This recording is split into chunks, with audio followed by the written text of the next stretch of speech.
Good evening. It's Wednesday, February 18th, 2026. Welcome to the Carmel Town Board. Tonight's Town Board meeting, we have a public hearing and followed by 16 voting items, and then we have a work session. I call this meeting to order, and if everyone please rise, face the flag. Councilman Lombardi will lead us in the Pledge of Allegiance. I pledge allegiance to the flag of the United States of America and to the republic for which it stands, one nation, under God, indivisible, with liberty and justice for all. Just ask that we remain standing for a moment of silence to remember those men and women here and abroad who provide us with the blanket of freedom that we are able to live under each and every night.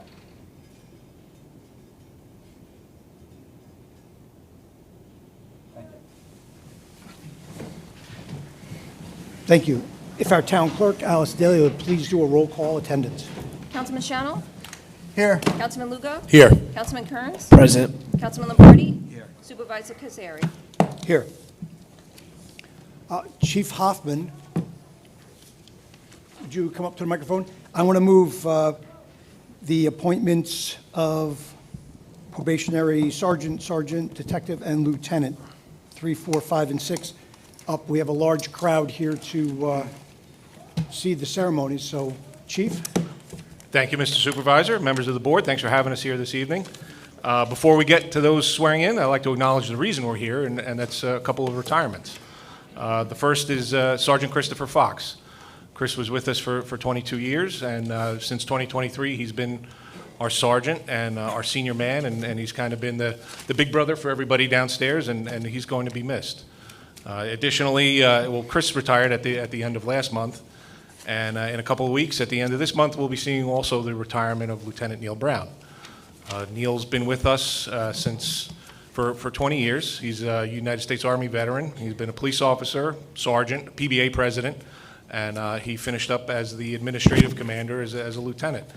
And he's shown tremendous leadership, through some of the challenges that we've had with our ERT team, and especially just recently with instituting a new computer system, and he guided our department through that. So big shoes to fill from both of those gentlemen, and we thank them for their exemplary service. And fortunately, though, we had a lot of great candidates to interview for their positions. And on one hand, that made it very difficult, but on the other, these officers that we're going to offer for promotion, they rose to the challenge, they continue to show the initiative. And in that, I would like to offer for promotion first to Sergeant Detective Daniel Shea. Danny is our senior investigator. He's been with us since 2018. He's our liaison to the Sheriff's Office Narcotics Unit, and most recently was selected for the FBI Safe Streets Task Force, which is an elite group of law enforcement in Westchester, Putnam, and Rockland County that combines federal, state, and local officers, and they go out and they combat violent crime. And we're happy to have Danny on that task force. Also following Danny would be Police Officer Michelle Yeager. Michelle came to us in 2021 from the New Paltz Police Department, and she's been consistently one of our top vehicle and traffic enforcement officers, and is currently our only drug recognition expert. So we'd like to promote her to sergeant, and following her would be a designation to detective for Police Officer James Cook. He would be taking Detective Shea's spot. Jimmy's been with us since 2023. He came from the NYPD in the 4-7 precinct in the Bronx. And again, he's one of our top officers in arrests and summonses, and he was even Putnam County's top DWI officer last year. So, rounding out that group, and finally to fill Neil Brown's spot would be Brian Ford. Brian's our detective sergeant. He's led our detective division, and he's been the team leader for our ERT team, and he's going to assume Neil's role as the administrative lieutenant. So I offer to the board those 4 promotions, and thank you very much. Well said. Thank you. So first up, we have number 3, resolution number 3. It's making promotional appointment of sergeant for Town of Carmel Police. Councilman Schanil, can you read that? Here.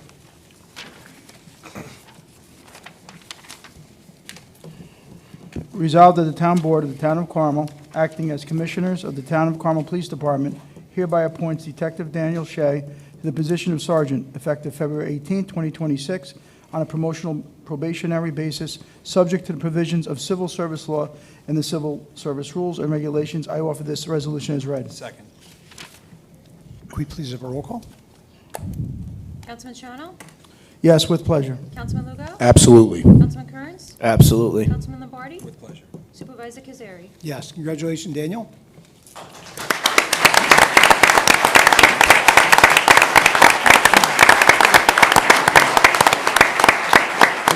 Stay here. We'll be working. So next, number 4 is making promotional appointment of Sergeant, Carmel Police Department. Councilman Lombardi, could you read that one? Resolve the Town Board of Town of Carmel, acting as Commissioners of the Town of Carmel Police Department, hereby appoints Police Officer Michelle Yeager to the position of Sergeant effective February 28, 2026, on a probationary basis, subject to provisions of civil service law and civil service rules and regulation. I offer this resolution as read. Second.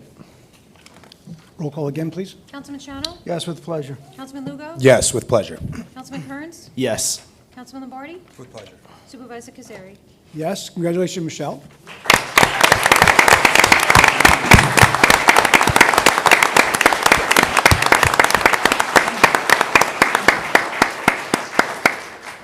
So next up, we have appointment of detective for the police department. Councilman Kearns, could you please read that? Resolved, the Town Board of the Town of Carmel, acting as Commissioners of the Town of Carmel Police Department, hereby appoints Police Officer James Cook to the position of detective effective February 18, 2026, on a promotional probationary basis, subject to the provisions of civil service law and the civil service rules and regulations. I offer this resolution as read. Second. Roll call, please. Councilman Schanil? Yes, with pleasure. Councilman Lugo? Yes, with pleasure. Councilman Kearns? Yes. Councilman Lombardi? With pleasure. Supervisor Cazzari? Yes, James, congratulations.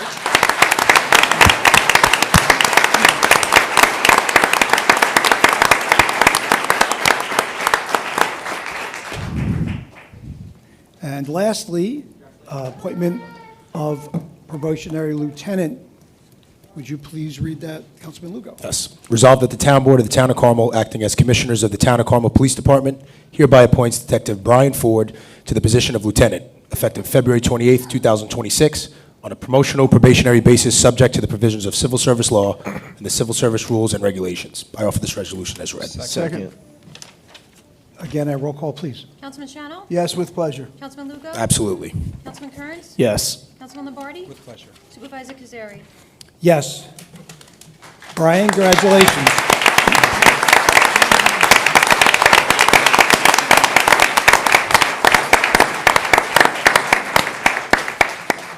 Now, we're privileged to have the Assemblyman for the 94th District here with us, Matt Slater, who's going to do an update on what's going on in Albany, but would you swear them in for us?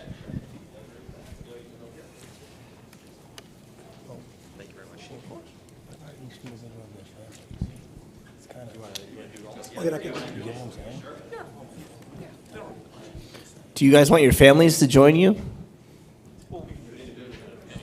Yeah, you should do it individually and have your families join you, yeah. All right. So we'll start with Sergeant Shea. No, you're absolutely. And while we get ready for that, I just want to take a moment just to say what a special night this is, right? We have a fantastic police department here in Carmel. Very well-deserved promotions, and it's just truly an honor to be here. Thank you to Supervisor Cazzari for giving me the great privilege of swearing all these fine officers in. May God bless you. May you come home safe every night, and know that we sleep easy knowing that you are watching over all of us. So thank you so much for all you do. So we're going to start here, and if you want to raise your right hand and place your other hand on the Bible and repeat after me. Actually, we won't do the repeat. I'll read it, and you can just end it. How's that? Is that easier? Perfect. So we'll say, I, Daniel Shea, do solemnly swear that I support and defend the Constitution of the United States of America and the Constitution of the State of New York, and that I will faithfully discharge the duties, the appointed position of Sergeant in the Police Department in and for the Town of Carmel according to the best of my abilities, so help me God. Yes, I do. Congratulations. Well deserved.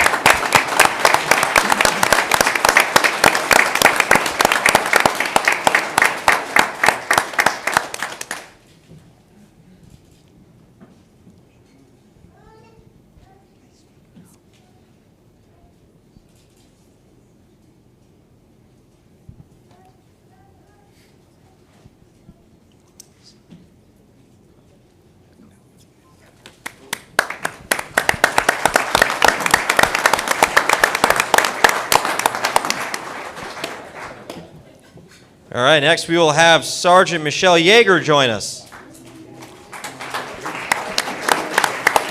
Congratulations again.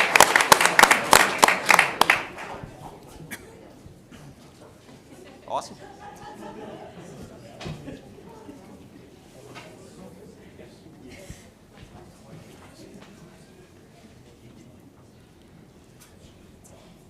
We'll make this nice and easy, I promise.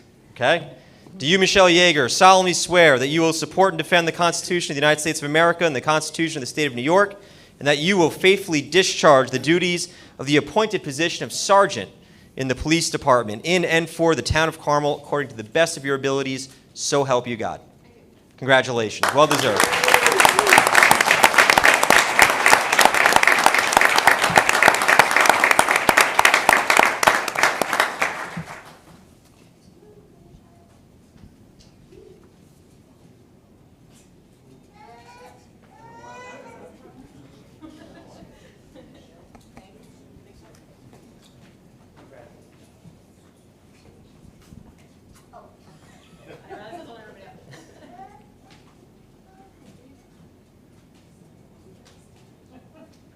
Congratulations again.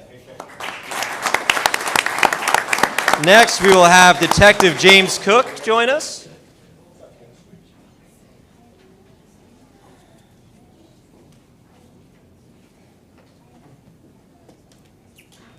All right. All right. Detective, left hand on the Bible, right hand in the air. Do you, James Cook, solemnly swear that you will support and defend the Constitution of the United States of America and the Constitution of the great state of New York, and that you will faithfully discharge the duties of the appointed position of detective in the police department in and for the town of Carmel according to the best of your abilities, so help you God? Congratulations.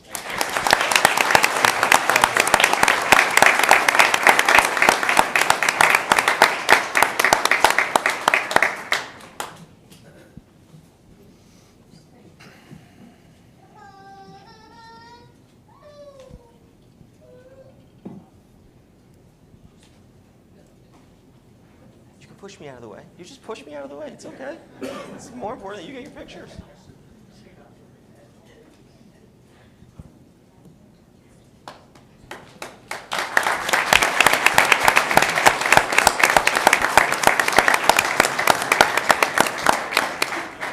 Congratulations again. Next, we will welcome Lieutenant Brian Ford.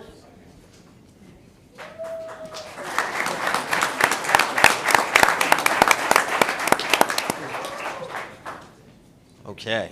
Right hand in the air. And do you, Brian Ford, solemnly swear that you will support and defend the Constitution of the United States of America and the Constitution of the great state of New York, and that you will faithfully discharge the duties of the appointed position of lieutenant in the police department in and for the town of Carmel according to the best of your ability, so help you God? Congratulations, my friend. Well done. Great job. That's awesome.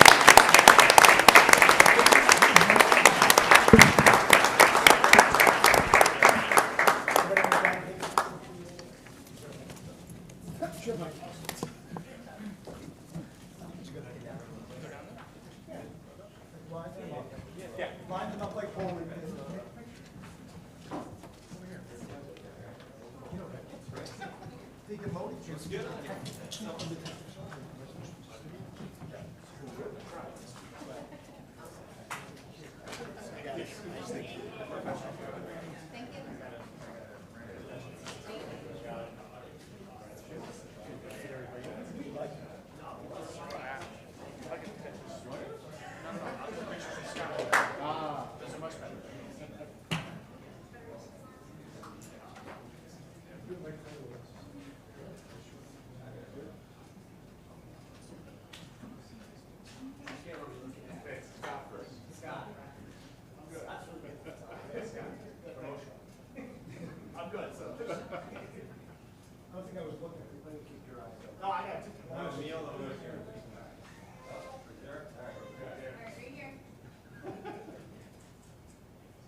All right, families, go take pictures.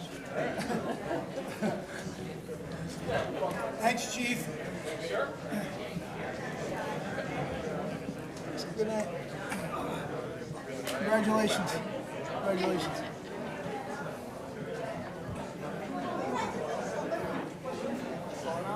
Good night. So proud of him. Right?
So we are lucky to have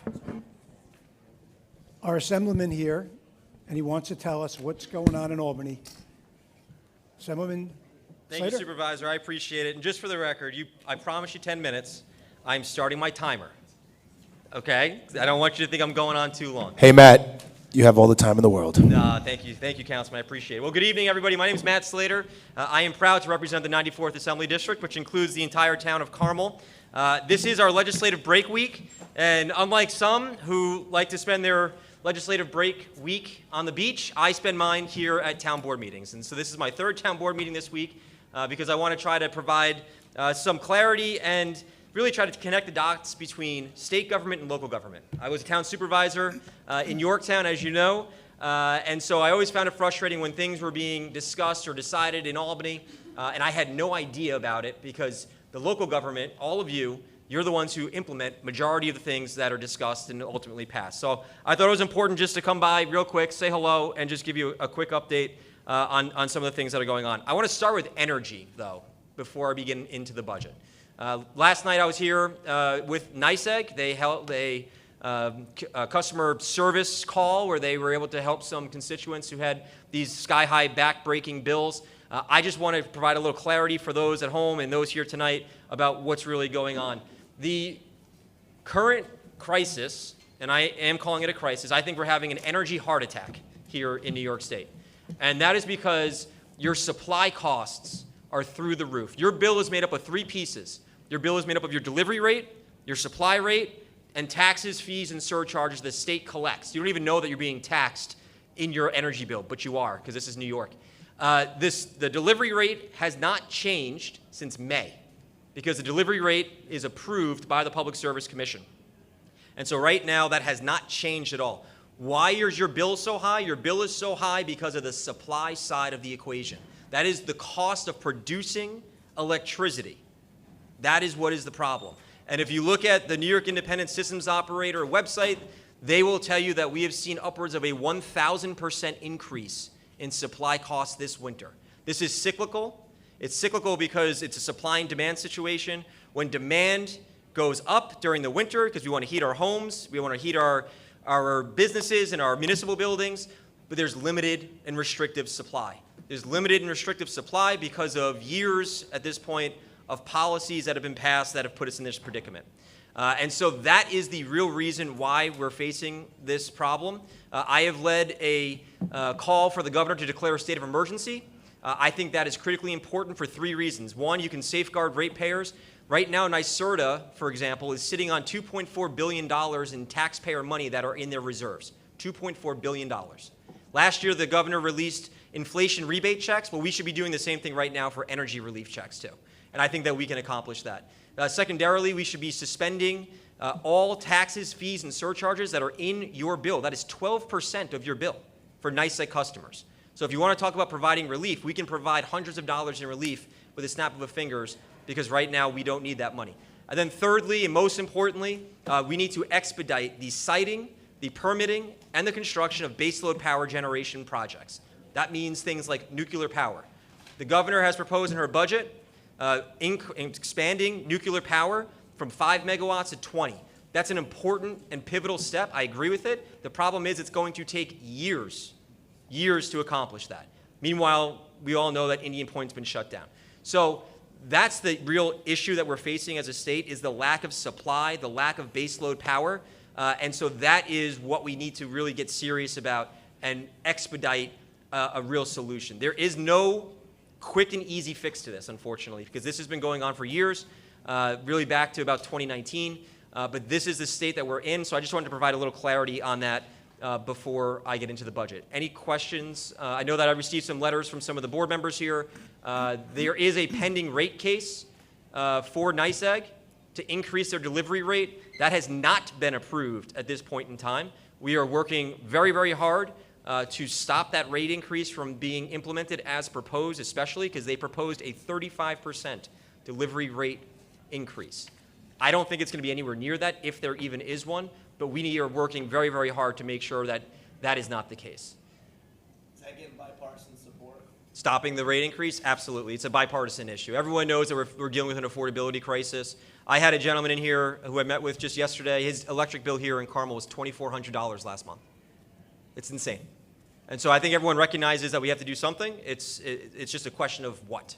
And so that's always the debate, but I think that the governor can take strong actions to fix it immediately, and I really encourage her to do that. Any other questions on energy before I pivot in my remaining time, Supervisor? Take your time. Thank you very much. All right, so let's talk about the budget. It is budget season. The state's fiscal year ends on March 31st at midnight. We have not met that deadline in 4 years. I'm just telling you now. But the budget as proposed by the governor is a $260 billion budget, which means spending continues to go up. You see increased spending in places like Medicaid. You see increased spending in school aid, which I think is good, because more school aid means less pressure on property taxpayers. The school aid number right now, as proposed, would be $39.6 billion statewide. That's an increase of $1.6 billion.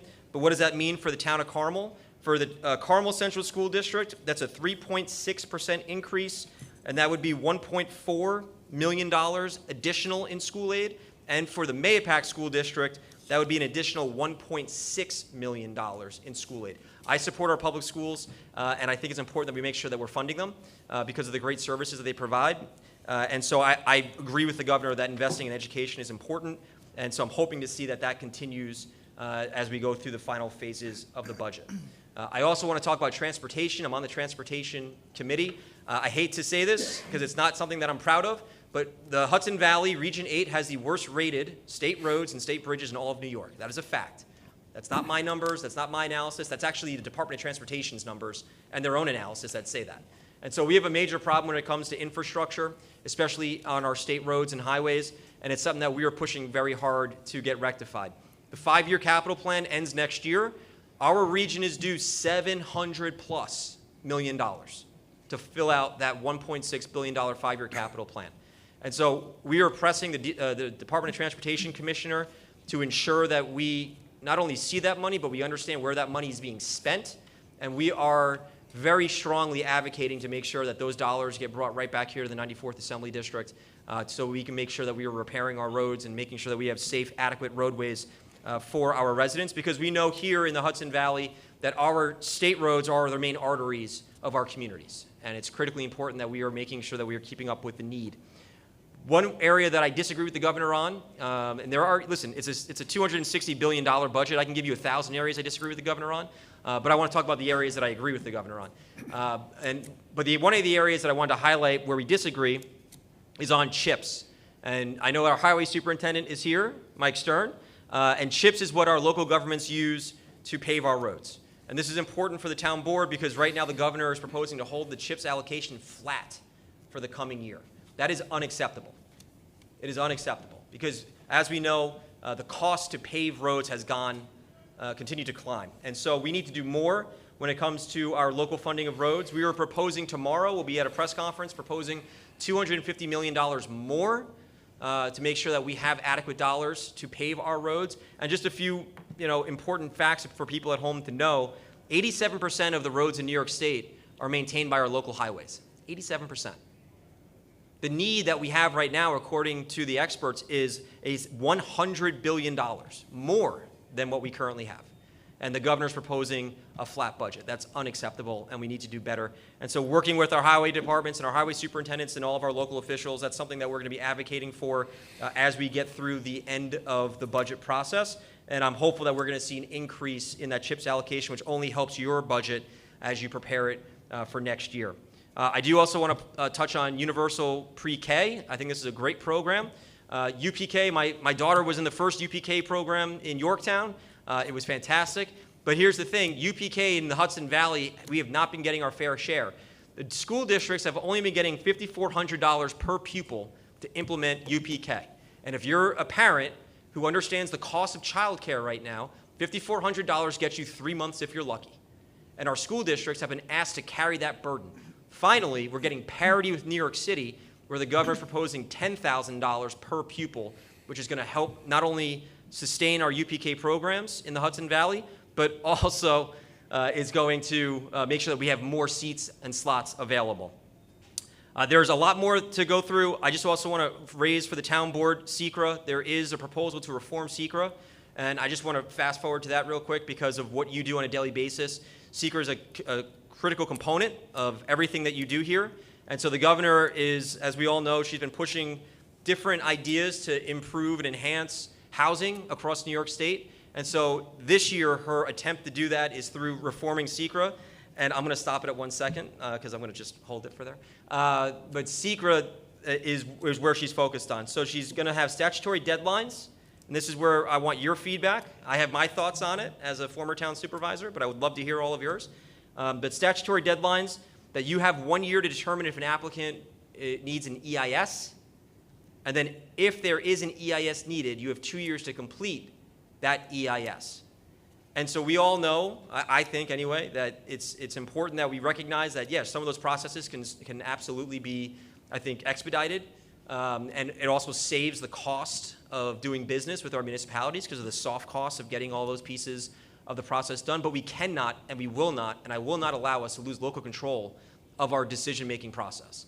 And so I think it's critically important for the town board to understand that this is something that's very seriously being discussed and deliberated on, and it's going to have a direct impact on you and your town and how you function as a town board. So I would urge you to please take a look at that proposal, provide me feedback, because we are having these conversations every day up in Albany. There are certain exemptions for this new enhancement on SECRA.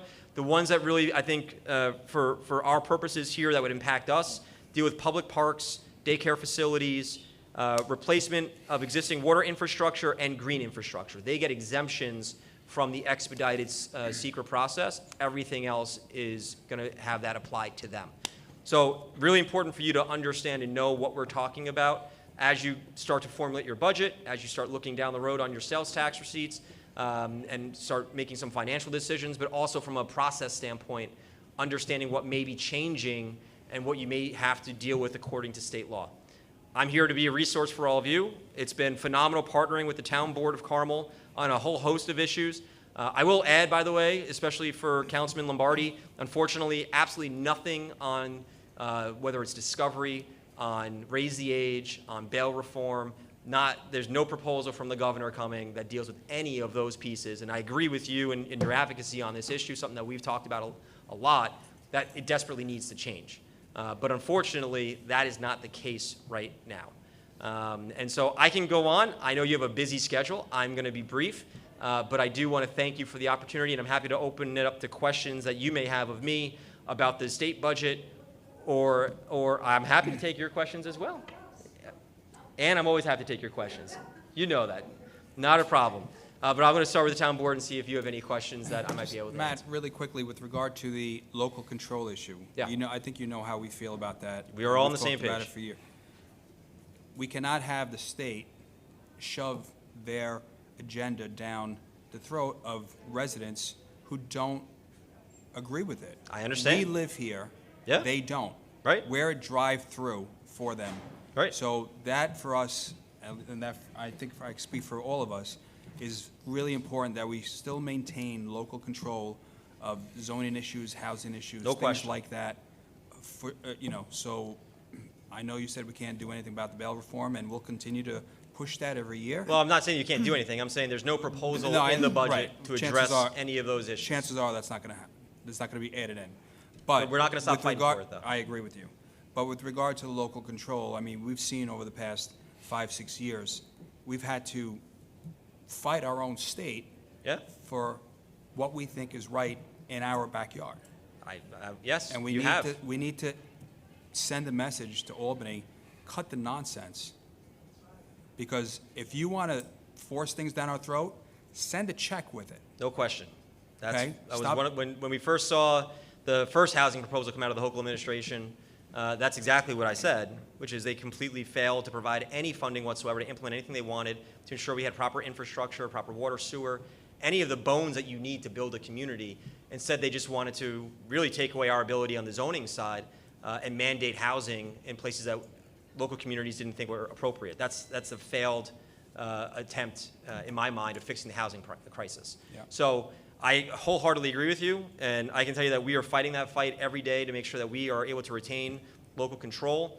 I will also say that I've got legislation that I've introduced, especially when it comes to things like renewable energy projects, to make sure that ORES does not take away local control of our of any energy project. You as a town board, you know what's best for your community. You have the ability to make those decisions, and it should be your decision, not some bureaucrats in Albany who have never stepped foot in the town of Carmel or any community in the 94th Assembly District. And so we are working very hard to make sure that we provide that buffer and that layer of protection, and local control has to be maintained. That's just not my feeling. That's a bipartisan feeling as well. But unfortunately, politics is politics. New York City dominates the conversation more ways than we will ever be able to explain. And so they unfortunately come with a different viewpoint in that discussion. But yes, we will continue to work on that together. Thank you. Quick No question. questions. Quick question. Yes, sir. Going back to the power. What about the hydropower up in Niagara? How come we can't harness some of that power? We are. Your So power Chippy authority. it's a Chippy, the project is Chippy. It's a hydro power that's coming down from the falls. But here's the thing with the energy. Our energy policies are so bad that we're importing energy from Canada now. That's how bad it is. And so we are importing energy from Canada, Illinois, Louisiana, and because of the transportation and transporting that energy, whether it's natural gas or hydro, there's a cost to that. And we don't control what they charge us. That's half the problem. We are actually paying the same amount of money as the state of Louisiana for natural gas that's being extracted. What's driving up the cost is bringing that natural gas from Louisiana to the state of New York because we've restricted pipelines and our own ability to basically get our own natural gas here in the state of New York, which we know is available. And when you look at the grid, 52% of the grid is powered by natural gas, and we're restricting our ability to use it. So that's another reason why the costs on the supply side are going up so high. Thank you. Am I able to take a question from the audience? Because I've got one who's, Absolutely. Yes? Question from the audience. Many questions because you raised many urgent issues. I want to deal with the secret process, the so-called enhancement of the secret process, which I think is a sort of a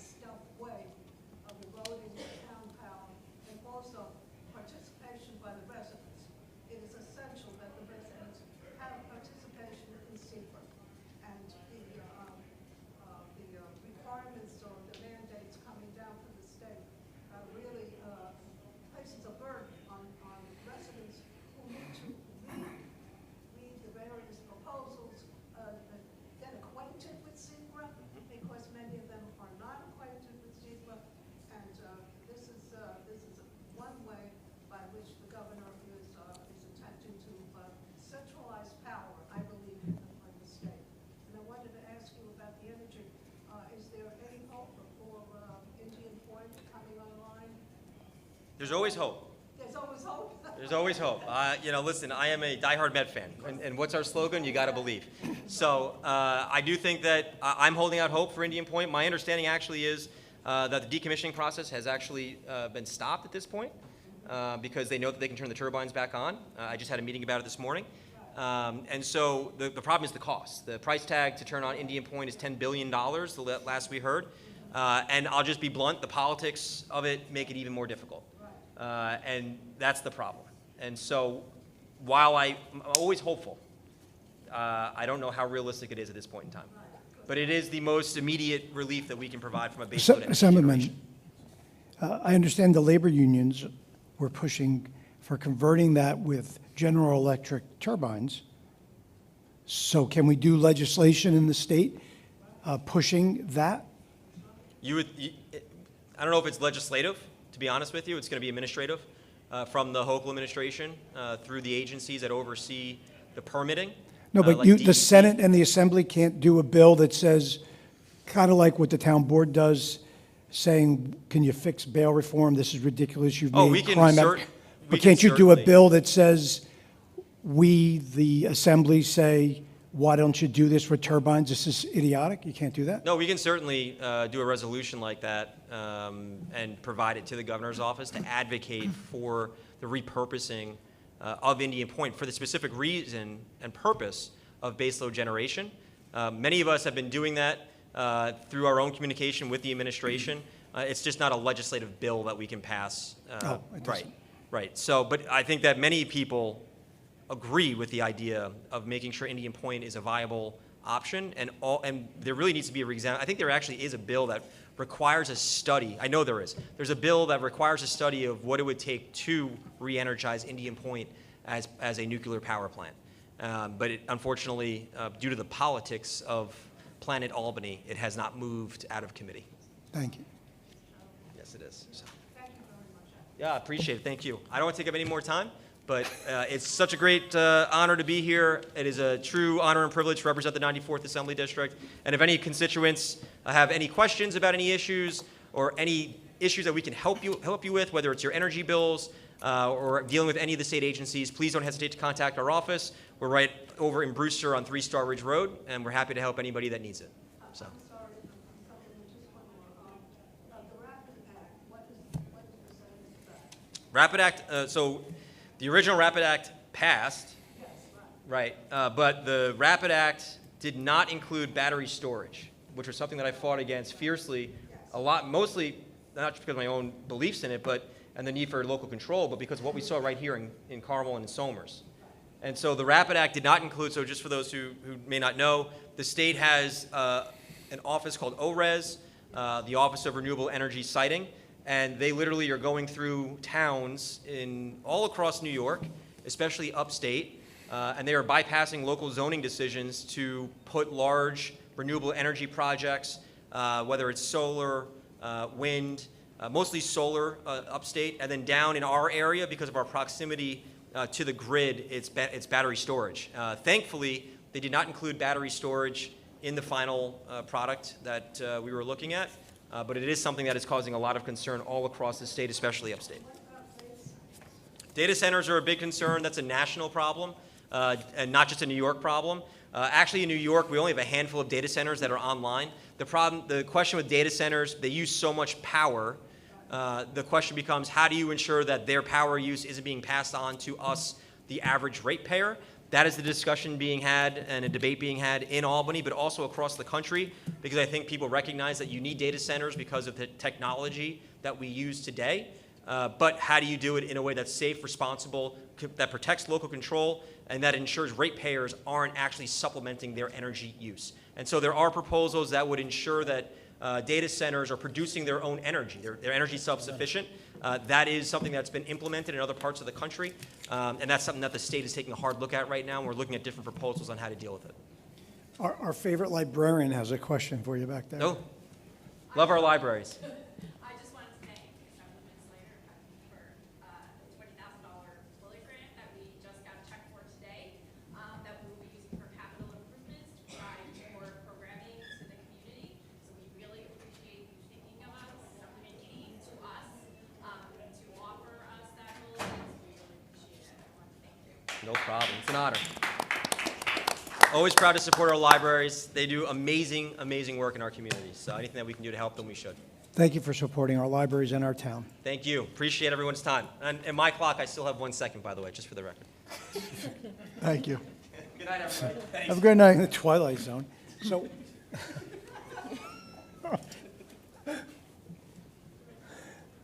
do we have anybody sign up? Kevin, anybody sign up for the public hearing? So our first public hearing is amending Chapter 156 of the Town Code. It's entitled Zoning. Oh, very nice. If there's no objection, I would waive the reading of the entire code. Public hearing first. And if someone would give me a motion to open the public hearing. So moved. Second. Second. And all in favor? Aye. So, one abstention. Lugo. Okay, so public hearing is open. Ms. Fenisi, This is for the political signs, right? what's, First one? it's signs, 156. it's 156, it's signs and a multitude of things here. Thank you for coming. Thank you very much for having me here and taking my comments seriously and with consideration. I thank you. I thank you very much. If you could just give us one line about that zoning, because that is what I'm going to be speaking about. What is that? Could you just tell the people exactly what it is? You don't have to read the whole thing, but what? All right, so there's, yes. First up is temporary signs, like political signs. Yes, right, yeah. And the sizing of them and adding back into the code. So there was a few things left out of that Right. master plan. A major one was removal of signs in the right-of-way. So we're putting back in that any road, not just town road, you can't put a sign in the right-of-way because you saw how proliferate. You know, with all due respect, I'm not talking about signs. Oh, okay. So then, the I other think I one, think there was an issue, and there was a rescheduling yeah, of so, the self-storage. If So you the could ju- self-storage, Yes, yes. if you could just do that. all right, so that's, in here, it's 156, Right. Section 3. Section 3. So that. so The that- schedule, district regulations for 156 Town Code, Town of Carmel, it's amending solely to reflect the following.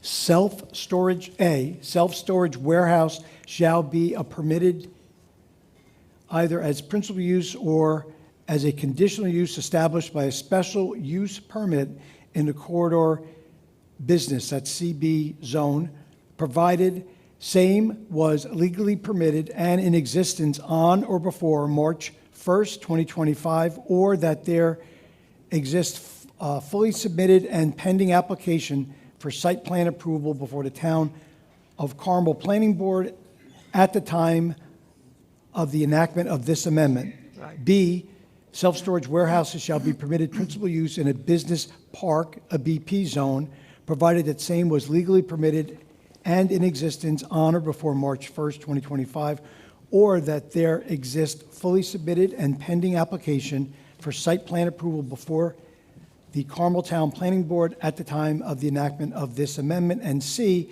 multifamily dwellings pursuant to 15636-31, permitted principal use established in a special use permit in low-density residential, LDR zone. Thank you so much. No, thank It's you. important that the people understand, exactly what you're changing or what you're amending. Yes, So ma'am. I thank you very much for reading that off. And I wish to commend the board for this particular action because it was a liberation. In other words, it liberated you to follow the master plan. I have here copies of the master plan. These are the wishes, the desires, and the vision of the residents of this community and also of the town board.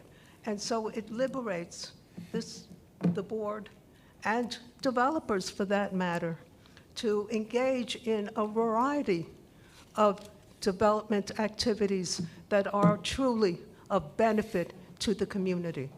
Because self-storage, once it is built, it is built. There is no economic multiplier effect or nobody except maybe a few taxes, and that is about it. But we have so many needs in our community, and the land is scarce.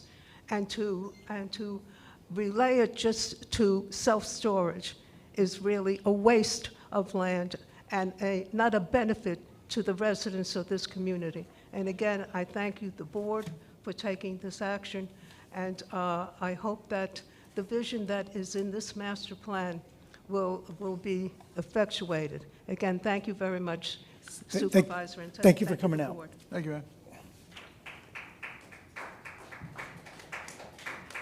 Joanne Colangelo? Good evening, Board. Good evening. I'm Joanne Colangelo, and I have been a resident for 45 years in Mahopac. We've had a petition on the issue of self-storage facilities that received over 350 local signatures. As you know, self-storage facilities, they don't enhance the quality of our lives here. They don't create jobs, they don't attract visitors, and they certainly don't enrich our families in any way. In addition, they destroy the little amount of open space that we still have here in our county. And unfortunately, the only ones that make money are the owners themselves. And sadly, some of them are not residents of our town or even our state. So I recently Googled both the hamlets of Carmel and Mahopac and what is online about us as a town. And they described us as supportive, small town charm, community spirit, local businesses, natural settings, and to quote, the town's commitment to preserving its rural character creates a welcoming environment. I'm sorry to say I'm seeing less and less of that. So my hope and my urge to you is to please protect the remaining open land that we have in our community. Let's bring nature back to Mahopac and let the land be local and public. Let's put organic farms in here. Let's keep the environment open and safe and protect our wildlife. Let's raise our children with nature and not with more buildings. So thank you for listening to me tonight. Thank you for coming Thank out. you for coming. Tim McNamara? I'm sorry, may I just say? Go ahead.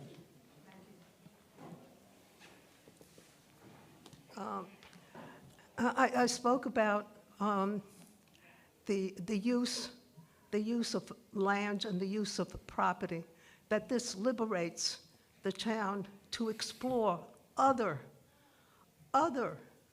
activities, other development projects. And as Joanne said, that we have a lack here in Mahopac, that Somers doesn't have this lack. It is Muscoot Farm. Think of what Muscoot Farm has brought to Somers. Think of what agribusiness could bring to Mahopac. It lacks that component. When people come and visit Mahopac, they want to see a variety of activities that they can engage in, but also their children. So I hope you will explore other creative and innovative development projects that will give you the opportunity, because you have this particular zoning, that will give you the opportunity to implement and to explore. Thank you very much. Thank you. Thank you. Mr. McNamara, I'm sorry.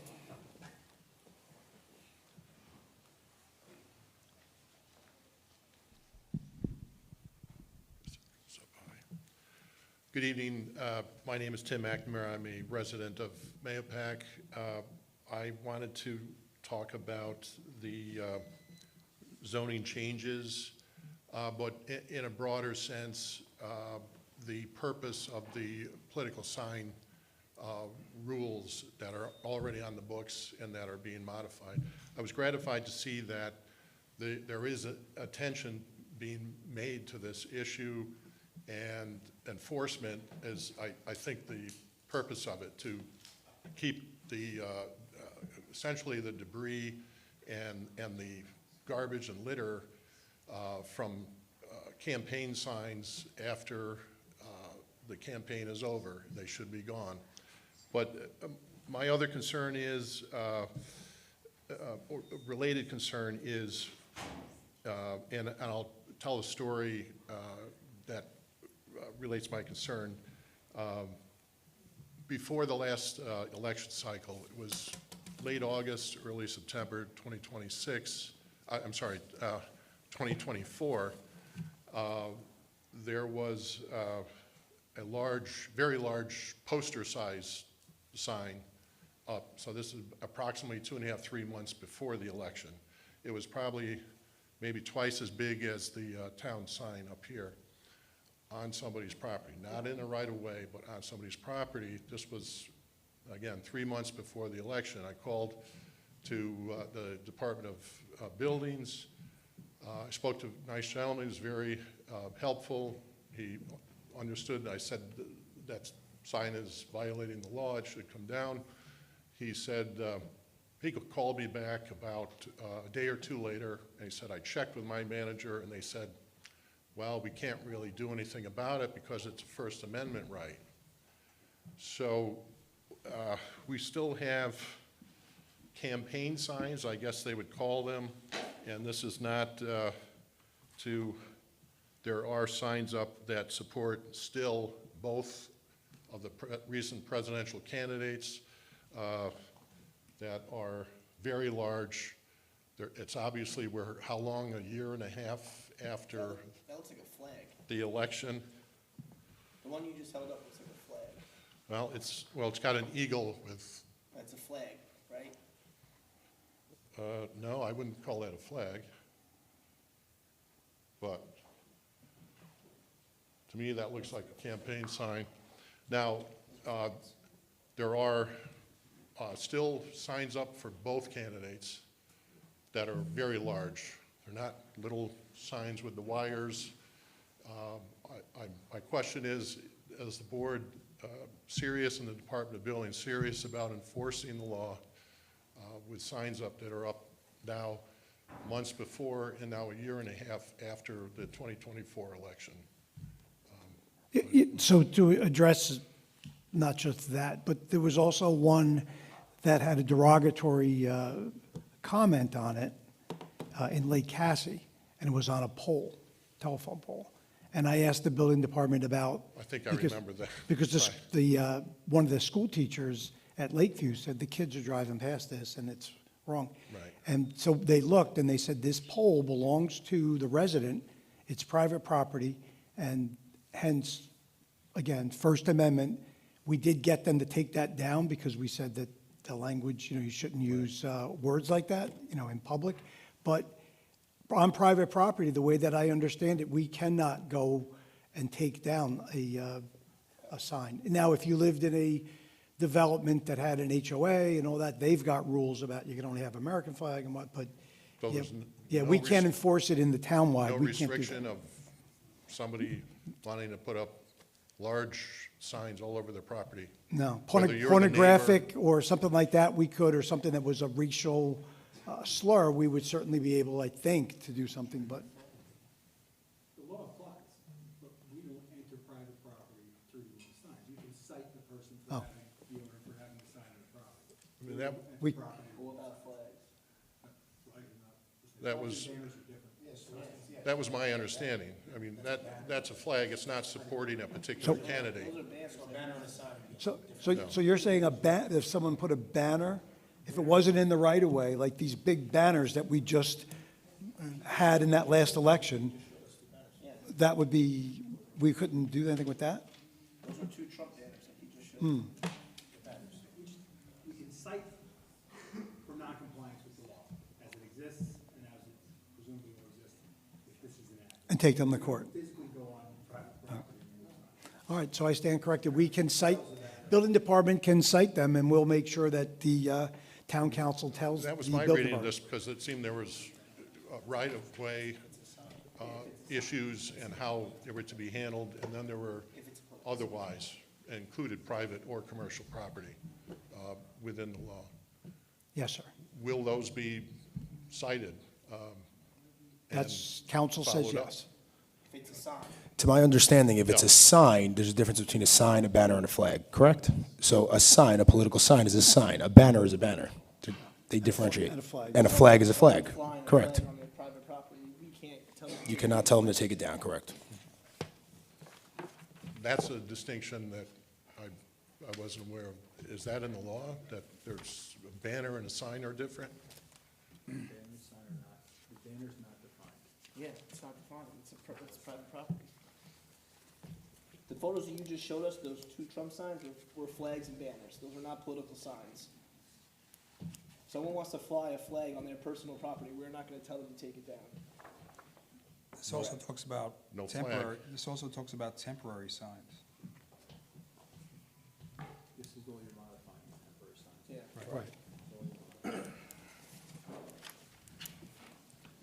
We're talking about election political signs that you see along the road. Just so you know, your existing sign definition, which is not getting modified, does not include flag or pennants or insignia of any nation, nation association of nations, political subdivision, et cetera. So I think they've always been treated differently. Oh, your mic's off. It's an enforcement thing, and you're gonna have to deal with that if you enact this particular revision. Okay? So where do we stand? Enforcing, citing, Okay? or, You're gonna enact a law. I don't think we're going to enforce flags or banners well, on Yeah, on private yeah, property. At this I time, don't think we're going flags to and enforce that. banners are not included. This Yeah, is we're not just gonna enforce that. temporary, those plastic political signs. Two by 2 yard signs, yeah, the 3 by 6 yard signs. it seems like they more visually disturbing than a few tiny signs along a roadway. Yeah, Thank you for your time. thank you. Thank you, sir. Michelle Hicks? Michelle?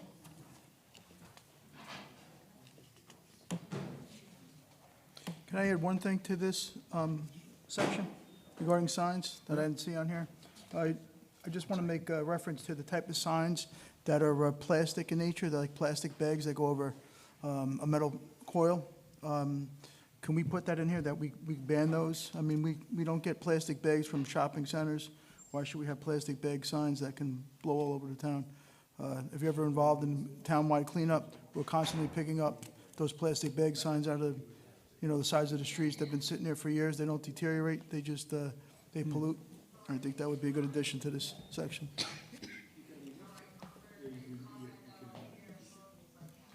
Yeah, so we can post that, and we can add that? post another public hearing and change that. We notice it's a substantive change, okay, so you can't add it tonight. You have to amend it, right? Yeah, 10 days notice for the change. yeah. Unless we kept the public hearing open, but then, yeah. Right, Yeah.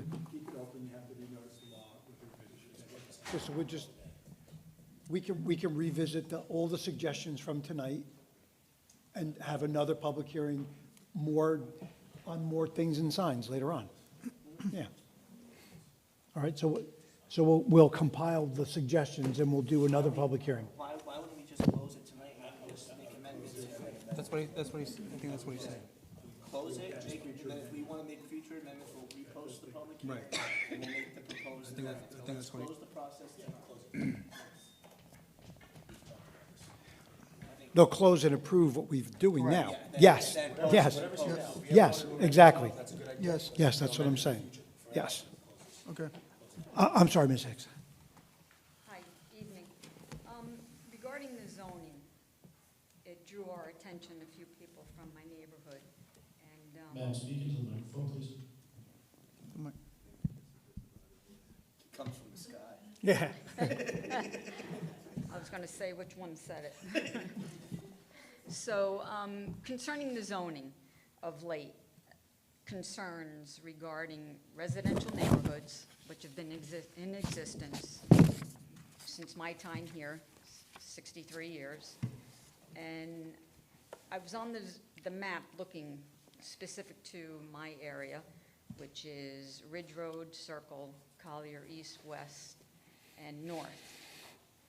And from what I could see on the map, we're MDR now, medium density residential, 1 acre minimum, which we know that's the old lake area. So they're quarter acres and they're not 1 acres. But the definition, which is critical, medium density, the medium density zoning district is intended to allow primarily medium density single-family residential use. It encompasses the older lake communities, small lot residential subdivisions and neighborhoods, which is where we are. Of late, last 3 years or so, we now have within the neighborhood single-family raised ranches, split levels that are now boarding houses. People that own them are not living there, and they're renting out the home to a large quantity of people. We've been trying to tackle this. We get told that there's no probable cause for entry into the home to confirm what's going on. Counting of the vehicles, 19 vehicles, livery cabs coming in and out, trucks picking up people morning, noon, and night, dropping off, a lot of activity. And we're just told that there's no probable cause to investigate this issue. It's been brought to the town board, past, current, and at this point, taking the opportunity of this zoning item, what can be done to mitigate this from happening, continuing to happen, and how do we put in place laws or permissions to allow people to enter to confirm what is visible right by the eyesight of what's going on, instead of we get told First Amendment right, can't enter without probable cause. Understand that, but we need to mitigate and find a way that this is going to be addressed, because the neighborhoods are just deteriorating. The single-family residential neighborhood that is now becoming either renting, numerous people in there, and obviously boarding homes, renters. I mean, there's one visible that everybody's aware of. We've given all the information. At a clip, there's 15 to 19 cars parked in there. Commercial. 2 constant, Salem Landscaping, constant parked in there. Worker vans, quite evident. And then the same type of Ford, small vehicle, Escort or whatever it is, with license plates that are very close to one another.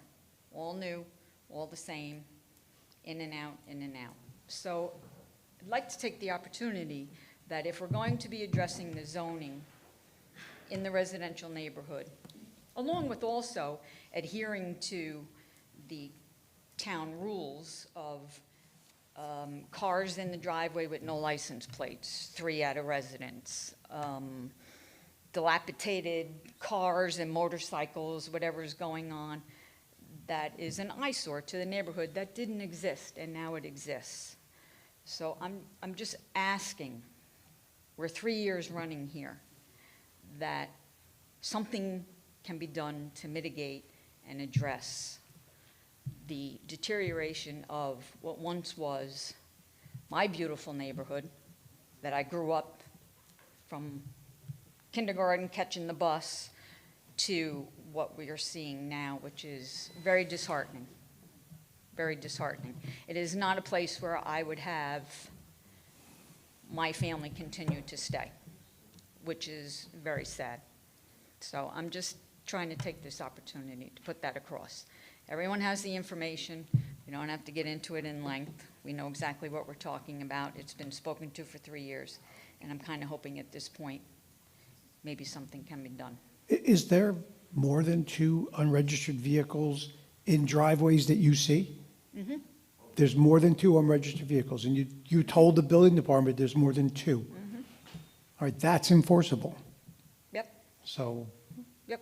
the, Multiple sites, West Drive, it's there, it's there. Circle, they're there. all right. Yep. If you My send me an concern email is- of which ones those are, I'm going to make sure that they You know, address, because you, My concern is the one that has the 19 vehicles parked. so yeah, if there are 19 registered vehicles, But but it's it's a already on the single-family books. residence, Mike. but it's on the books already that you have to live there, you can only have 1 accessory apartment, and I don't believe that there is any any legal accessory apartment, and, you know, I'm working on trying to get that probable cause that we can do something Yeah, about that. That would be good. Yeah. That would be wonderful at The this other, point. the other issue is also the commercial parking. I know there's a law on commercial vehicles parked on residential properties. That's large vehicles, not. Large vehicles, that's- but there that's, should also be a dual-wheel. section as how many commercial vehicles could be parked on a residential property. There's an issue where I know in my neighborhood, there's maybe 4 or 5 commercial vehicles parked constantly on a They're residential behind. property. They're behind, so you don't see them from I the mean, I front think that's a road. bit excessive for a residential property to have 5 commercial vehicles parked on it. Well, that's another code thing that you We'll could have a look into public that. hearing and add to it.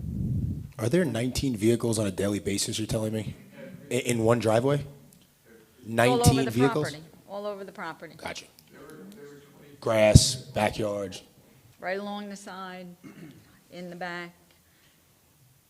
Yep. And the traffic coming in and out, in and out, in and out. Is it during the morning and evening hours, correct? Going to work, coming home from work. It's just continuous. They've been in the house, right? Did they do a site visit? They checked the garage for the addition that they did there. Yeah. Yeah, that's They full, checked that to make full sure there stock, wasn't a ready to bathroom go or anything now. added, and a kitchen. That one's, that just added to additional. Yes. But the So- neighbor on the other side did tell me they see people coming out in the morning from the basement.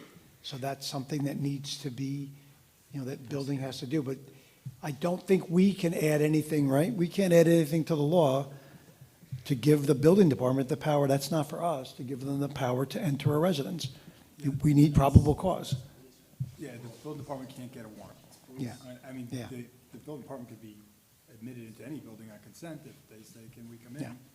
And then the I mean, there's resident been a lets few them in. opportunities that, of late, there was an incident where the ambulances were there, police were there. They had entry into the house. So Yes. that's quite obvious what they encountered and what they saw inside that house.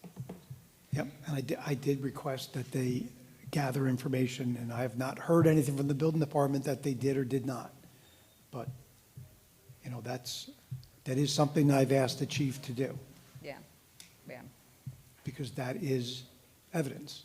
That if- And we do know that the owner does not live there. They do not live there. Yeah. Full stop. They're not there. Right. So, hopefully at some point, something can be done so that, the neighborhood can be restored and the young children that are there can grow up in a nice neighborhood like I did. Yes. That would be nice. Thank you. Thank you. Alan?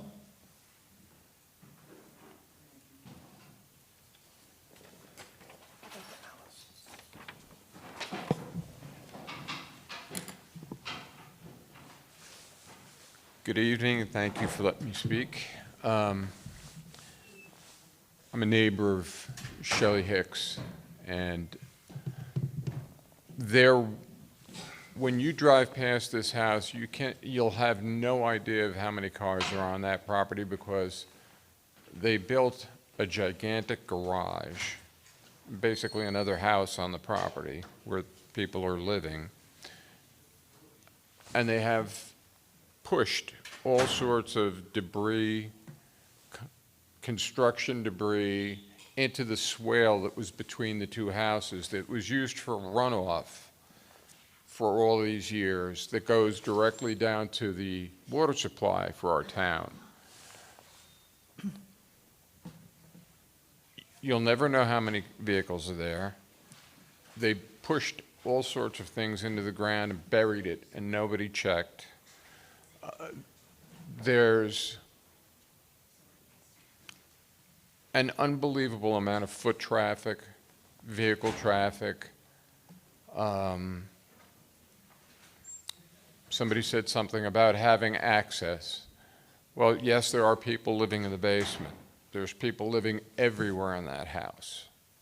If it's wide enough to put a bed, they've made it into a room, and they're just from the top floor to the basement. In the basement, they installed gas heating. Now, that had to be inspected. It had to be checked, and I don't know if it ever was. And this is another thing that's eating at me. I've seen other contractors not being able to move forward with their projects, and these people didn't have permits, didn't get inspections until the work was done. We witnessed it. And Shelley's right. I've only been there about 26, 27 years. And my wife and I moved in with our one-year-old son, and it was a great neighborhood. There were lots of children. You know, it's a good area to grow up in. The town had all of the parades and carnivals, and the kids loved that. We don't get it as much, but there's fewer and fewer children in our neighborhood now because there's a lot of people living there that are renters. And the one thing that everyone seems to be forgetting is we have overburdened our water system. We've overburdened the sewage system. And there's no real way to get a correct number of how many people are putting into these things when we have no idea of how many people are living here. I don't care if it's Fowler Avenue, which if you ever see the buses coming down, sometimes there's 2 busloads of children getting off in one spot. And that's another area where they're living in multiple people in small dwellings. I would like for kids to be able to grow up and get in the out of doors. I love to fish. I love to be out in the woods and hike, and all kids should do that. I'm in clubs that take children out, and we do fishing days, and we do fishing derbies, and we try to be active in the area. But the things that I witnessed over the last 3 years are very frustrating to me because I don't see anything moving forward to help the people in the area out. There's some of the people pull out of that place and they're flying down the roads. There are children on the roads getting off of the buses, and these people have no clue. Again, my concern primarily is that they buried things. The DEP has no idea, the DEC. I've called them, I have friends in both. They're overburdened right now, but they said they're going to come over and look at it. I'm sure they'll be contacting you guys. If there's anything that we can do to help as residents in the area, we're happy to do it. If it's to show up at meetings and vote things, or help vote, or help push things along, we're concerned. When there was a raid on that place, somebody was taken out in cuffs. They arrested somebody on that property. I'm not going to go into what he was doing, but it was vile, and it's good that he was arrested and taken out of there. He shouldn't have been in the neighborhood. He was someone who should have been registered to be in that neighborhood. And we can't allow things like that. We have to pay closer attention. I'm just concerned with the amount of people that nobody has a clue exist right out their back door. I see people walking up and down the roads constantly, and I don't know any of them. And I don't mind people wandering around, walking and getting exercise. God knows I need it. But when they're having a party and there's a couple of kegs of beer and they got a pig hanging off a tree in the backyard and they're butchering it, and kids are walking by and then they're going home saying, there's a dead animal up in the tree. Well, yeah, people do that. It's called a barbecue. But they don't understand that there's different ways of barbecuing. There's different ways of cooking everything. You can deep fry a turkey. You can put one in an oven. I'm not saying stop everything, but somebody has to have an eyeball out there. And I don't see anyone doing enough, especially when it came to enforcing some of the things that I thought were enforceable. When they backfilled all of that swale, how come they weren't stopped? How come they weren't? Because the building department said that wasn't a wetland and that they could bury the construction debris from that in that spot. So They were wrong. Okay, well, that's what the building department told us when we looked into it. But we're going to continue to have them look at it. Thank you very much for coming, and I appreciate your time, sir. All right. Thank you. Thank you. Thank you very much. All right, so a motion to close the public hearing? So second. And all in favor? Aye. The second public hearing is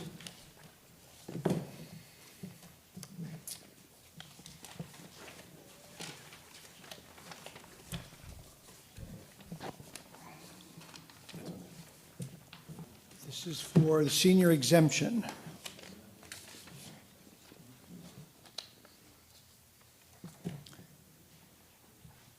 It's amending Chapter 137, taxation, specifically the senior citizens exemption. Our Assessor Chris Palio brought this to us. It's increasing the benefits for senior citizens in the town. If no one objects, I'll waive the full reading of this and ask if someone make a motion to open up this public hearing. Second. And all in favor? Aye. Aye. So the public hearing is open. If anyone would like to comment about taxation,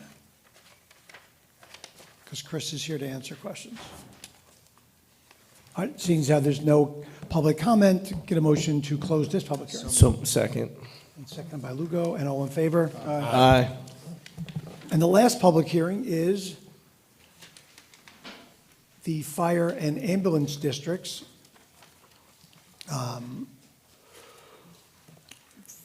This is public hearing on the fire protection contracts, ambulance district contracts for the year 2026. I waive reading if no one objects. Somebody make a motion to open up this? So moved. Second. Second. Second by Lugo and Schanil, and all in favor? Aye. Anybody from the fire department want to talk? No. Anybody from the public want to comment? Nope. Okay, motion to close the public hearing. So moved. Second by Lombardi, and all in favor? Aye. Unanimous. Can somebody make a motion to open the town board meeting? So, second. And all in favor? Aye. So Lombardi, Kearns, unanimous. So will somebody please make a motion to accept the minutes that Alice Daly provided from the January 21st and February 4th? So moved. Second. And all in favor on accepting those? Aye. Unanimous, Alice, thank you. Our first resolution is making a secret determination in regard to local law number what? Would that be?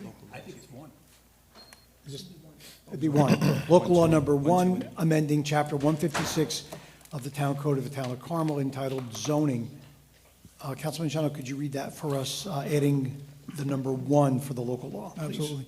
Resolved that the Town Board of the Town of Carmel hereby determines that local law number 1 of 2026, amending chapter 156 of the Carmel Town Code entitled zoning, is a type 2 action under SECOR pursuant to 6 NYCRR section 617.5 subdivision C, and no further review is necessary. I offer this resolution as read. Second. And all in favor? Aye. Aye. Unanimous. You want to table number 2? Mhm. Okay, based on No. what we got from the assessor. Oh, yesterday yes. In terms of some technical changes to some definitional provisions of chapter 137 and that exemption. You can table that. We'll have to renotice with those changes. Okay, No reason to do so our second resolution, making secret determination for local law number 2, which is amending chapter 137 of the Town Code entitled taxation. I move to table this because there are changes that our town assessor wants us to make. Can I get a second? Second. And all in favor? Aye. Thank you. Wait, we made a secret determination as to number 1. Are we going to pass number 1? Well, you jumped to that. So do you want to make? Do we have a motion to resolution? Enact number 1 as noticed and published? So that's the zoning. Can somebody do that? Yes. You doing that? Yep. All right. I Councilman hereby- Lombardi's doing that. Hereby move to pass local number 1, amending chapter 156 of the Town Code of the Town of Carmel entitled zoning as previously published. I offer this resolution as well. Second. Can we please have a roll call? Councilman Schanil? Yes. Councilman Lugo? Yes. Councilman Kearns? Yes. Councilman Lombardi? Aye. Supervisor Cazzari? Yes. Thank you, Frank. You're welcome. All right, now we're on number 7. Authorize extension of bid for Carmel Sewer District 1, Extension 3.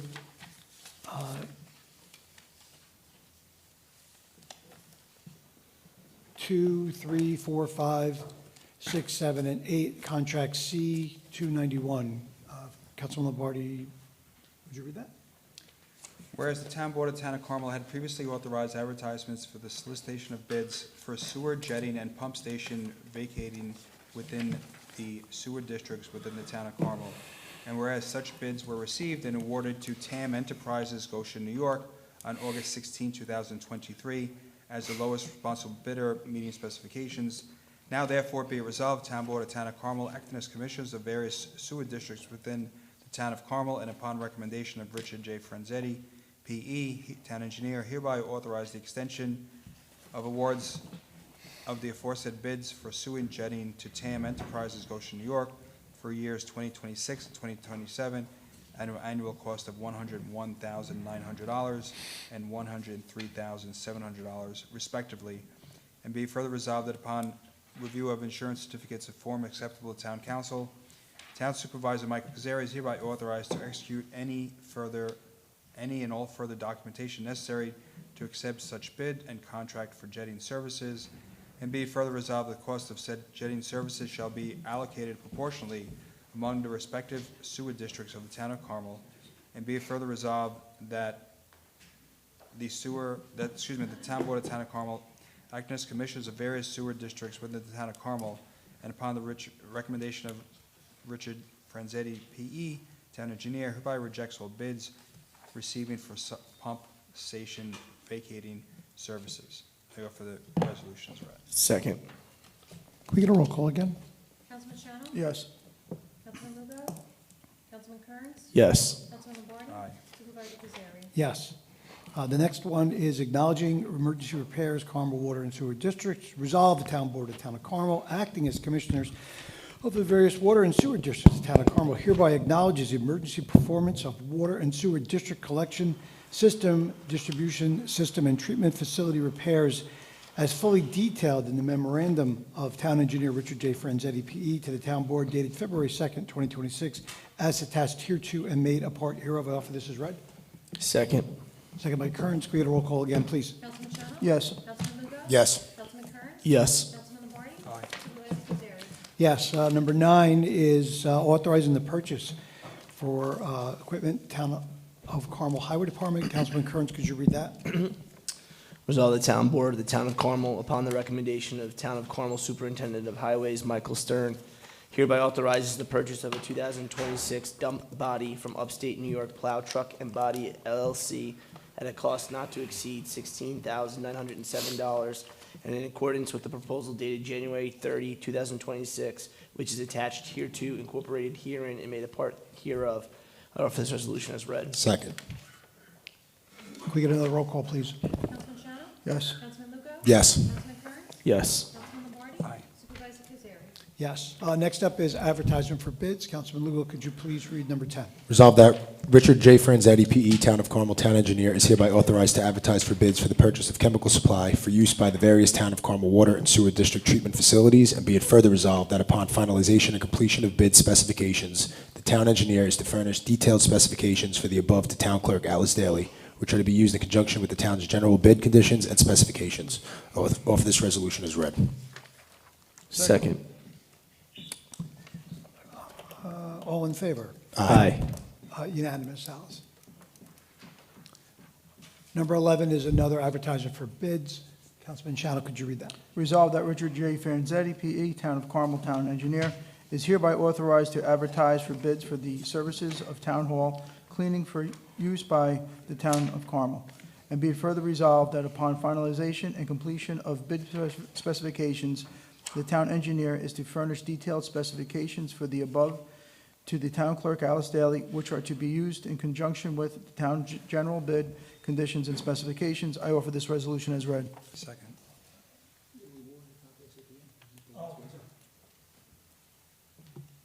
All in favor? Aye. Unanimous again. Number 12 is another advertisement for bids. Councilman Lombardi, could you read that?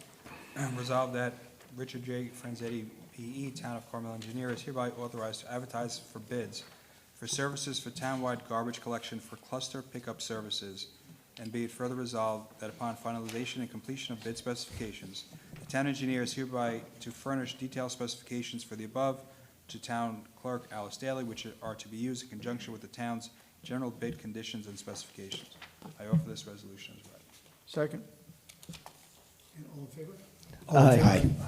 Unanimous again, Alice. The next up is accepting a proposal for workflow and data management services. Resolve the Town Board of the Town of Carmel, upon recommendation of Town Assessor Chris Palio, accept the proposal of Schneider Geospatial from Indianapolis, Indiana, for data management and workflow services for the Town of Carmel, an annual cost of $8,775, an initial one-time setup cost of $8,775. Be it further resolved upon presentation of insurance certificates in a form acceptable to Town Council, the Town Supervisor, Mike Cazzari, is hereby authorized to execute any and all necessary contract documentation required in connection with this renewal, and be it further resolved that Town Comptroller Mary Ann Maxwell is hereby authorized to make any and all necessary budget modifications required to fund this authorization contained within this resolution. Offer this as read. Second. Seconded by Lombardi. Can we get a roll call on that? Councilman Schanil? Yes. Councilman Lugo? Yes. Councilman Kearns? Yes. Councilman Lombardi? Aye. Supervisor Cazzari? Yes. Number 14, authorizing allowance of donation from employees' time bank to employee number 1712. Councilman Kearns, could you please read that? Resolved that the Town Board of the Town of Carmel hereby authorizes the allowance of accrued time from various employees to employee number 1712. I offer this resolution as read. Second. Now, Greg, should this say The amount? as attached to that spreadsheet that they gave us? The spreadsheet is on there, but it had names, and we usually do by. No, but I mean, does it have to say that or no? No, okay. We know exactly what the authorization is, or it's in the backup for the, So we don't need to specify who that is? I would say. Yeah. No, I'm asking the spreadsheet being attached is enough. This has nothing to do with the spreadsheet. So the allowance of the donations from CSEA employees was approved by the Labor Committee Board. But they're not CSA. So This is- that's already done. So that doesn't need a resolution. What this resolution is authorizing anyone from the outside the union or exempt employees to donate time. So Right, but that's there why was but we had a sheet of, but that sheet has nothing to do with this. no, we had a sheet with non-CSEA employees donating non-sick time. You did? Yeah, I didn't see that. right? Non-CSEA? Wasn't that the sheet? I didn't see that. The only sheet that I saw was CSEA employees. We had a list of employees that were donating time, Non-CSEA? right? I don't know. Was there non-CSEA? No, not that I. That was from my office. Yeah, that was just CSEA. Oh. That wanted to. Other employees outside CSEA wanted to, but we couldn't allow that until we got this resolution. So the spreadsheet is. The spreadsheet is not, So- is so you- irrelevant to this. So do you have to come back again with those, or no? No. Okay. No, we don't, no. Thank you. This is just allowing, this resolution is just allowing the Labor Committee to then, because the CSEA contract allows CSEA donations. Correct. This resolution is allowing external, like Highway can donate now, and, concept of the non. correct, right, exactly. That's Got why it. there doesn't have to be That's any specified in details. various employees. That's what you mean by various employees. Right, exactly. yeah. Employees outside the union. Outside of the union can now donate to this employee, to employee 1712. So, Okay. roll call. Councilman Sorry. Schanil? Yes. Thank Councilman you. Lugo? Councilman Kearns? Yes. Councilman Lombardi? Supervisor Cazzari? Yes. Got this. Who just read that? I read that. Ah, thank you. Number 15 is resolution authorizing addition to the active list of the Mahopac Volunteer Fire Department. Councilman Lugo, could you read that, please? Resolved that the Town Board of Town of Carmel hereby authorizes the addition of the following name to the active list of the Mahopac Volunteer Fire Department. Zayden A. Scheich. I offer this resolution as read. Second. And all in favor? Aye. Unanimous. Okay, number 16 is the resolution authorizing entry into contracts. Councilman Schanil, you want to? Resolution authorizing entry into contracts. I'd like to enter this as on file, pre-filed with the clerk's office. We have a second? This is just a quick overall, it's a contractor, it's the fire departments, it's all our different districts, it's the services that they provide us and the amounts that's indicated on the sheet. You can see this on our town website, and it's also on file at the clerk's office. I'd like to offer it as read. Thank you. Second. Please. Councilman Schanil? Yes. Councilman Lugo? Yes. Councilman Kearns? Yes. Councilman Lombardi? Supervisor Cazzari? Yes. Next is authorized amendment to the contract for the PFAS and PFOA pilot study, Carmel Water Districts. Councilman Lombardi, could you read that? Whereas the Town Board of the Town of Carmel, acting as commissioners of the various water districts of the Town of Carmel, has previously authorized the performance of a pilot study for treatment of PFOS, PFOA compounds at all Town of Carmel Water District facilities to be performed by Clear Creek Systems LLC, Pacific, Washington. And whereas the town board has been advised that additional testing time to determine the efficiency of alternate treatment methods required, that the contract be amended to cover costs incurred for additional analysis and subsequent demobilization requirements of the vendor. Now therefore be it resolved, the Town Board of the Town of Carmel, acting as commissioners of the various water districts of the Town of Carmel, hereby authorizes amendment of the reference agreement with Clear Creek Systems LLC to provide additional compensation not to exceed $20,350. And be it further resolved, Town Controller Marion Maxwell is hereby authorized to make any and all necessary budget modifications required to fund the authorization contained within this resolution. And be it further resolved that since the data and information will be obtained from the studies authorized herein shall be utilized across all Carmel water districts, that the costs be apportioned equally among the Town of Carmel water districts. I offer this resolution as well. Second. Can we have another roll call? Councilman Schanil? Yes. Councilman Lugo? Yes. Councilman Kearns? Yes. Councilman Lombardi? Aye. Supervisor Kazari? Yes. And then one more resolution,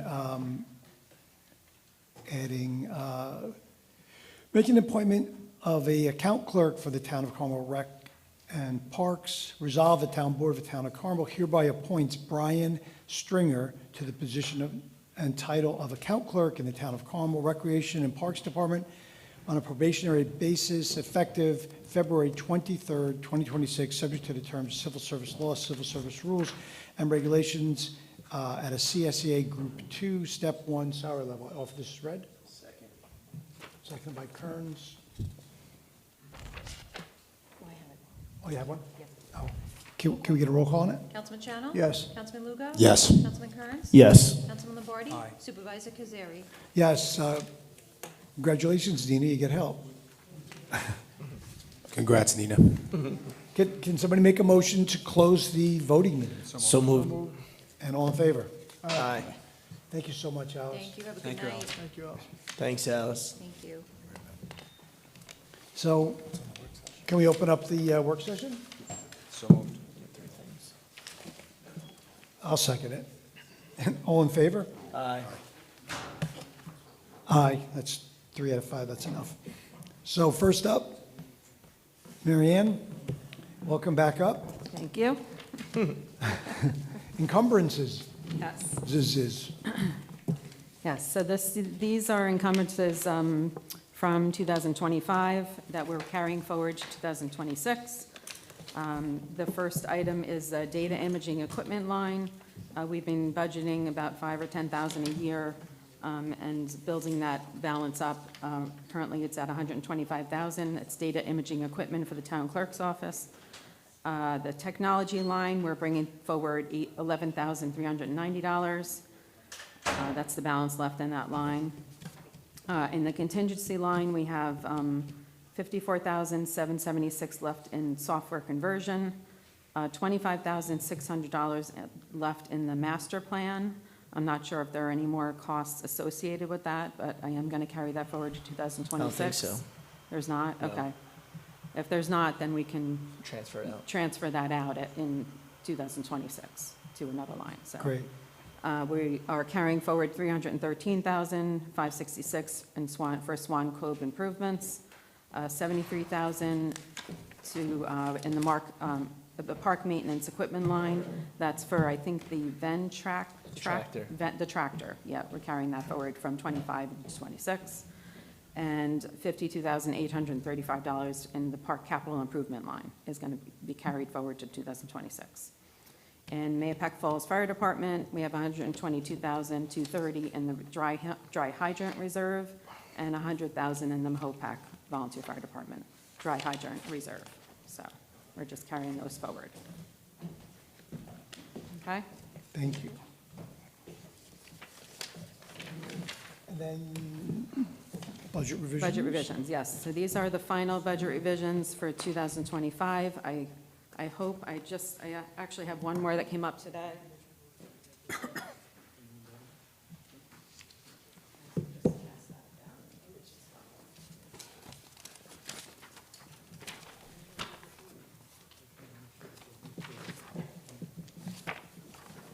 So I will go through the general fund first. On page 1, we're providing, in number 1, we're providing for the payout of accrued vacation time, a total of $4,097 in the supervisor's office and the highway admin office. Number 2, we're providing it for miscellaneous police items through grant funding, the Discovery Grant and Crest Grant. That's a total of $11,539. Number 3, number 4, and number 5, we're also funding, providing for overtime and equipment purchases from grant funding. Number 5 also is providing for community overtime from police traffic revenue received, as well as pulling money from the unreserved fund balance. That's a total of $14,300. And $13,900 is coming from the traffic revenue line. Number 6, we're providing for the payout of accrued time for a retiree in the building department. That's $12,644. Number 7, we're providing for park maintenance equipment from the sale of scrap material. That's $5,169. Number 8, we're providing for Highway Swan Cove and Park District capital design, and that's coming from ARPA funds. Just a reminder that the ARPA funds do have to be used by the end of 2026, so I will go over that with the department heads, sometime, early this year, so that we make sure that all those funds are accounted for, so. Number 9, on the bottom of page 1, we're transferring for various expenses in the general fund. And on page 2, we're transferring for various police expenses within the police department. Number 11 on page 2, we're transferring for a property damage settlement cost totaling $15,000. That's coming from 2 legal lines that we're transferring money from to cover that cost. Number 12, we're transferring for various miscellaneous recreation expenses within the Recreation Department. On page 3, in the Highway Fund, we're providing for a payout of accrued sick time per the IBT contract, a total of $5,025. Number 14, we're providing for miscellaneous road dedication surveying expense. That was $20,878. That's coming from the fund balance in the Highway Fund. Number 15, we're providing for highway machinery cost. This is coming from scrap metal sales. That's a total of $2,000. Number 16, we are providing for snow materials, fuel, and overtime expense. We did have to pull $215,000 from the snow reserve line for storms that came up late December. In Water District number 2, I'm going to go through, in the water districts, I'm just going to go through the ones where we had to pull from the fund balance. So in Water District number 2, we did have to pull $62,000 from the fund balance. The rest came from within those lines. Carmel Water District number 4, we did have to pull $15,900 from the fund balance. On page 4, Carmel Water District number 8, we did have to pull $13,300 from the fund balance. Carmel Sewer District number 4, we're providing and transferring for the purchase of membranes. We are supposed to get $223,000 back from New York City DEP to cover a portion of that cost. Carmel Sewer District number 5, we're transferring $9,000 from the fund balance. In Mahopac Lighting District, we are transferring $2,000 from the fund balance, and the Lake McGregor Lighting District, $500 from the fund balance. Carmel Water District number 2, Capital Fund, we're providing and transferring the purchase of the property for the water treatment plant. A total of $465,000 is getting, we did actually get the money already from the county for the purchase of that property. And the last one on here is the water meter capital project. We're providing and transferring for the water, in excess of that capital project came in under budget, so we're transferring the excess of that capital project back to the debt funds to cover their cost. So that's $250,000. So are we done paying it off? We are done. We are done paying the water meter project, How many years? closing it out. How many years was that? 2018, that started, yeah. So, and I have to say, it's very efficient, Yeah. so. Oh, and that last one, that, in the highway fund, we're transferring $6,100. That, an invoice came in today, so. Thank you for coming out. Thank you for coming Oh, out. sure. Thank you. Thank you. Chris Palio, assessor, request for near map.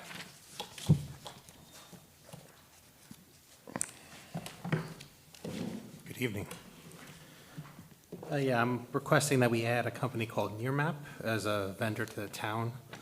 The purpose of this is really we're replacing our existing vendor, which is Pictometry, also known as Eagle View Technologies. The Nearmap, the reason why I want to go with them instead of Pictometry, number one is really cost. They're significantly cheaper than our current vendor. The current vendor, over a 6-year period, we spent on 2 flyovers $69,500 and then another $9,900 and change each year for our subscription costs. So if we go with Nearmap, they take pictures twice a year, and it's included as part of the subscription. The subscription cost is only $8,300 a year. Where if it was Pictometry, they would be charging us for the flyovers and an annual subscription cost. So we're saving, about approximately $70,000 from the flyover costs over a 6-year period, plus another $1,600 plus in subscription costs each year. So this is kind of a no-brainer. This also will integrate with the Schneider Geospatial beacon platform as well. Yeah, they'll interface with each other, so when someone brings up their property information, well, the aerial view of their property is going to appear on that page, plus our current photo. So it's just, this is another sort of cog in getting us onto the online platform. And I'm requesting that we add them instead of continuing with Pictometry. Yeah, perfect. Guys have questions? No? Better for less money, that's good. Yeah, less money, that's always nice. And a better product, thank you. Yep. Public comment? Seeing as there's no public comment, are we going into?